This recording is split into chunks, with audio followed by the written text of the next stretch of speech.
Players are gambling. People are getting to that money. So it's been reported that Jamison Williams, CJ Moore, Quintez Cephas, Shaka Tony, but a bunch of players have been suspended for gambling. I saw for Jamison Williams, I think he didn't gamble on football, but he gambled on another sport, which apparently in football, in the NFL, you can't gamble on like a team plane, team facility, which to me, all that is stupid. I mean, you have any thoughts? I mean, I feel like with every commercial just being FanDuel, DraftKings, all the MGM. Literally, the bone on your face. Yeah. Do you have any opinions on, I guess, the future of sports and betting? Some of these guys outside of one, Jamison Williams, that I could think of, literally could afford to do some like this. I mean, this was the first I've heard of it. I feel like they would know, but players don't be paying attention. Yeah, they don't to stuff. Yeah. Like, I know you could bet on other stuff, but I didn't know you couldn't do it in like any team-related facility. Like I said, plane, whatever. Like, I still was trying to find a rationale for that. Like, why? What's the?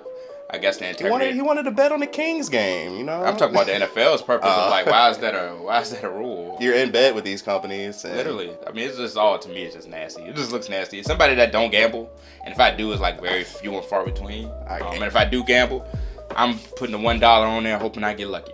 But that'd be me. Yeah, we already scrutinized stuff anyway. Like, it's already tough being an official, but like, you seeing certain stuff in the Sixers game the other night, like Joel Embiid don't get thrown out for something that's more egregious than it, and it's just like, you gonna automatically think that. Then I don't even know if you heard about the story that happened in China. Yeah. They got, ironically, that was the Shanghai Sharks, right? Yeah, the team that we say everybody's going to when they trash an NBA. I don't know if you've seen the documentaries on good 30 for 30 documentaries, playing for the mob, things like that. College sports being infiltrated by people. I'll say the Netflix ones. They had Tim Donaghy, and they had good one. Was it Las Vegas University or Nevada University? It was like the college basketball player. Whatever. Yeah. It's on Netflix. I forgot what it's called, but I think it's More Than a Game. Yeah, I think. It's something like Bad Sport, I think. So if you just Google, you'll find a documentary. Like, we already had these questions, but then now you have this FanDuel aspect. You always see the prop lines, the over-unders. Like, they throw all this stuff in, even for stuff like the XFL, like everything. Like, bet on even wrestling now, which is crazy. Like wrestling. I don't want to say sports are rigged, because I don't think. I feel like it's too many parts to actually rig the game from like a literal standpoint. But to me, as a person who does gamble, it's just so weird how certain things go. Like, let's just say the spread, if the player is supposed to get his over-under is 20. And if it's like everybody has him over 20, and he is right at 19. Like, tonight they got a boost on FanDuel. I think it's like, Donovan Mitchell, Jason Tatum, and somebody else. They're all going to score 20. And it's like, ironically, all of them just play their worst games of the season. So, like, they're either time travelers, they're either rigging games, or they just do time travel. No kidding, bro. Some of the stuff does not make sense, bro. Like, you can have a player who's getting 22 a game, 22, and then he gets a boost on FanDuel. He's gonna score 20 points. He gonna foul out in like the third quarter, and it's like it's a lot of weird stuff that goes with gambling. No, it's like, that was one moment I remember watching. It was the Ravens Browns, I think. When they got like the random safety, because they was literally throwing it, and it was just like, I think that, like, I don't, I'm not into gambling, but I think like it was like on Bad Beats. Yeah, it was on Bad Beats on ESPN on SportsCenter, and it was like, I was like, all right, like, because it was one of those things where it's like, bro, y'all, it's over, bro. Sports in a weird space, man. Especially with players. Like, I mean, I guess they have technology because you got to like use your location and stuff when you're gambling. But what's to stop you from? You're not my blood, so it's like, what if I had somebody else hit you up and was like, yo, bet this, I'm gonna get under. We gonna bet all your money on under, and I'll go out there and I don't do nothing. You can't prove it. I know they got technology for stuff, but I'm sure they got some loophole. Especially like in the NFL, man, where it's like you got so many guys you could get injured. Your career's over with. There's not a lot of marquee guys, so those guys that's really on the fringes that are starters, but like, what's gonna stop them from saying, hey, let's do that? I mean, that's easy questions to have, but like, anytime stuff like that come out, it gets shot down real quickly. I mean, even though I don't agree with it, people were saying the Super Bowl was rigged with the Juju hold, which I thought was a hold. Literally. But speaking of, we kind of was talking about it off camera. Now that I think about it, what do you think about Damar Hamlin? Was that really him at the Super Bowl? But no, that's like, I wanted to talk about it because I was listening to it today. it was snowing, bro. That when he did this and when he was in the booth, that wasn't really him. It's like why he got that jacket on? Like nigga, it's 20 degrees outside. This nigga died. Of course he got a jacket on. It's just funny how his like bro's gonna be more famous now for almost dying on the field, and it's like the way they talk about it. Like it's just to me just don't seem right. What does that mean? He shouldn't play. He should not play. They're saying that's like what happened to him is like we are more apt of meeting Beyonce and she putting us on. It's one of those one in whatever thing. Like he shouldn't play to me. And I'm not him. I'm not his family. I'm just some guy. So he shouldn't listen to me at all. Dude, it's your life. Do whatever you want to do.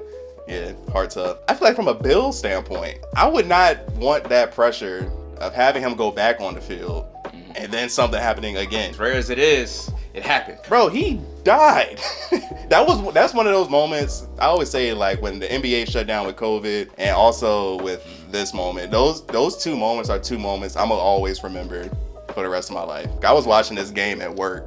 And it's like the production crew, like as a guy that works in production, Yeah. like they didn't know what to do. It was just like, we're gonna send it back to Susie and in the booth. And to me, I don't care either way. I mean, honestly, I guess my question mainly, forget about whether he can play or not. I just think I wanted to ask you, like, the coverage of it to me just seems disgusting. Yes, he didn't die. Let's champion it. And I just feel like from the NFL, that just like the people that should be celebrating are his family. The doctors who saved him. The NFL using this as like a feel good story to me just doesn't seem right. They have to, man. Don't seem right. They have to because this game is brutal, bro. Because I feel like we were talking about this years ago, but we were talking about like concussions and stuff. Oh, yeah. Which ironically, this happened like 2-3 weeks after Tua. But I remember years ago we were talking. I mean, people have had this conversation before. Like the NFL is not going to be around in 15, 20 years or whatever. Eventually, football's going to get shut down. That's what some people say. Ain't no way in the world. Because we always, I don't want to say joked, but it was kind of like somebody's going to die, like playing football one day. So, I mean, I feel like the NFL, they had to nip this in the bud quick. Because if he would have actually died, gone on national TV, primetime game, Bills, Big Bengals, games. That would have been terrible. I don't know, bro. When Will Smith dropped that concussion movie, they was not happy. Man, that's why they got rid of Dr. Sebi. But no, you're right though. It's just, I don't know. I guess to me it's just because it's the NFL, bro. You can't. Nothing feels genuine. I don't trust nothing. I mean, you look at Pat Tillman, and I think that's his name. Yeah. Is it Pat Tillman, the military guy? Yeah, they smoked his wig, but they covered that up. When you get your conspiracy show, I can't wait for that one. I got a lot. You know what I'm saying? I mean, I remember years ago they found was it D'Angelo Williams? Because he wore pink outside of breast cancer month. Mm-hmm. They found him for that, and it's like, and his y'all love breast cancer awareness, but I love football. I mean, we get Kaepernick and all that is a whole different discussion. Yeah. I don't trust too many billionaires, white billionaires. At that. I don't trust them.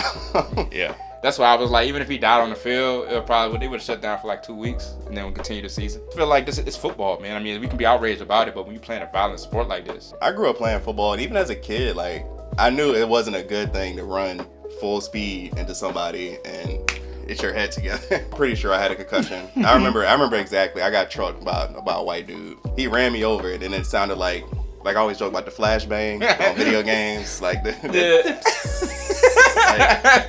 was kind of wobbly, you know. And I bet you still played the next play, didn't it? Oh yeah, it's crazy. Yeah. Damar Hamlin, that probably could have been the one that did it, especially in the way it happened. Because it ain't like I feel like we were getting there. I feel like we were getting there with Tua, because his happened back to back, like 3 weeks or 2-3 weeks apart. Yeah. And then this happened. I turned to the game after the fact because I seen you put it in a group message. And like, you was the first person that said something about it on my phone. My long point of it is, I'm glad he survived and I'm glad he still want to continue playing, but I just feel like the NFL just using history, what could have been a tragedy, as something to prop themselves up. He's like probably the most well-known second-string player in history. I'm sure he's going to be comeback player of the year next year. Off the strength. He's going to have top 3 jersey sales. Like, he's going to have some commercial, some Nike commercial. Just do it. Yeah. Again. Him almost dying might have got him the bag, which is crazy to think about. Yeah.